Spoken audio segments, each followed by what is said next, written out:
Hey, pernah nggak sih ngerasa gagal total pas lagi coba merayu seseorang? Tenang, tenang, Anda nggak sendirian kok.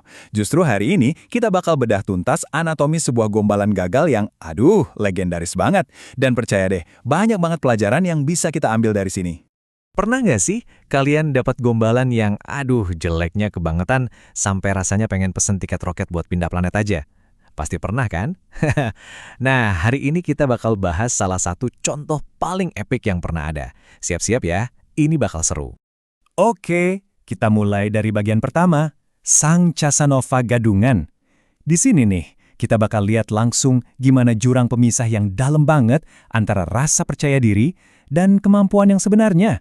Yuk, kita kenalan sama pahlawan kita hari ini. Dan inilah dia, Budi, pahlawan tragis kita. Jadi sumber analisis kita ini ngegambarin Budi sebagai sosok yang ngelihat dirinya itu, Casanova sejati. Tapi kenyataannya, kemampuan romantisnya tuh diibaratkan kayak kerak nasi, keras, nempel, dan agak susah diterima gitu kan. Oke, sekarang kita masuk ke inti pembahasannya, anatomi gombalan yang gagal. Anggap aja kita ini kayak ilmuwan sosial yang lagi di lab menganalisis titik-titik data dari sebuah eksperimen yang, ya ampun, gagal total. Mari kita lihat data pertama yang masuk. Dan inilah dia, upaya pertamanya. Sebuah analogi yang gimana ya, agak suram ya, pakai penggali kubur sebagai pembuka. Coba kita biarin kalimat ini meresap dulu sebentar. Unik banget kan? Nah, disinilah letak masalah utamanya. Di dalam kepala Budi, kalimat tadi itu kedengarannya puitis, dalam banget. Tapi reaksi si cewek, cuma bingung, mungkin sedikit keganggu, dan pastinya bertanya-tanya, ini orang logikanya di mana? Analogi cinta sama kuburan, ini adalah data pertama yang nunjukin adanya miskomunikasi level dewa. Biar lebih seru, kita kasih skor yuk. Untuk upaya pertama ini, skor merindingnya kita kasih 6 dari 10. Awal yang cukup canggung, tapi jangan salah, ini baru pemanasan loh. Tapi, apakah Budi nyerah setelah kegagalan pertama? Oh tentu tidak. Budi ini tipe yang pantang mundur. Gagal sekali itu seolah-olah angin lalu aja buat dia. Bukannya mundur teratur, dia malah double down, menaikkan level analoginya di percobaan kedua. Siap-siap, ya, Anda nggak salah dengar. Dia beneran mulai dengan kata sampah, sebuah pilihan kata yang luar biasa berani. Meskipun di akhirnya ada usaha buat memperbaikinya, kesan pertamanya itu udah fatal sih. Dan bisa ditebak kan, terjadi lagi ketidaksesuaian yang total.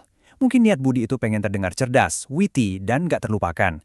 Ya, emang nggak terlupakan sih, tapi bukan karena bagus. Membandingkan orang yang kamu suka sama sampah itu udah deh, nggak ada obatnya. Reaksinya udah jelas banget, jijik. Di titik ini percakapan udah nggak bisa diselamatin lagi. Nah, ini kelihatan jelas banget di grafik ini. Lihat deh lonjakan skor merindingnya. Dari yang tadinya cuma 6, langsung melesat ke angka 9. Ini eskalasi yang cepat banget menuju bencana sosial. Pertanyaannya, apa yang bakal dia lakuin selanjutnya? Kita sampai di bagian ketiga, titik tanpa harapan kembali. Inilah puncak dari segalanya. Momen krusial di mana interaksi ini berubah. Dari yang tadinya cuma canggung, jadi sesuatu yang udah nggak akan pernah bisa diperbaiki lagi. The point of no return. Oke, sebelum kita ungkapin jurus pamungkasnya, kita pahami dulu konsep ini. Setiap interaksi sosial itu punya titik ini loh, titik di mana semuanya udah telanjur berantakan. Dan Budi, dia bakal melintasi garis itu dengan cara yang sangat spektakuler. Dan inilah dia, puncak dari semua strategi Budi. Ya Tuhan, dia membandingkan gebetannya dengan tahi lalat. Sebuah analogi yang personal, aneh, dan terus terang agak menjijikkan ya. Ini dia mahakaryanya. Oke, bagian terakhir, pelajaran akhir. Setelah kita menyaksikan bencana dari awal sampai akhir, pertanyaannya sekarang, pelajaran apa sih yang bisa kita ambil dari kegagalan total seorang Budi? Mari kita rangkum bareng-bareng. Dan hasilnya gimana? Ya, persis seperti yang kita duga. Reaksinya cepat dan dramatis.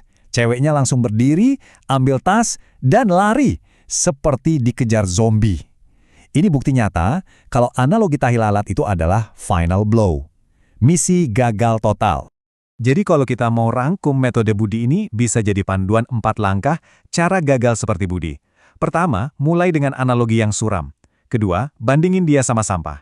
Ketiga, yang paling penting, abaikan semua isyarat negatif dari dia. Dan terakhir, tutup dengan pujian yang anehnya bikin sakit hati.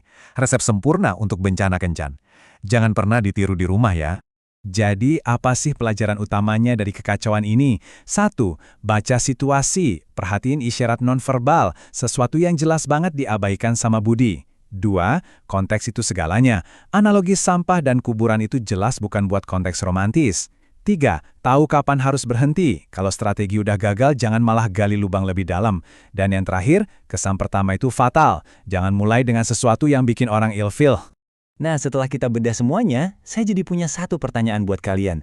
Kalau harus diringkas dalam satu kata aja, kata apa yang paling pas buat ngegambarin strateginya Budi?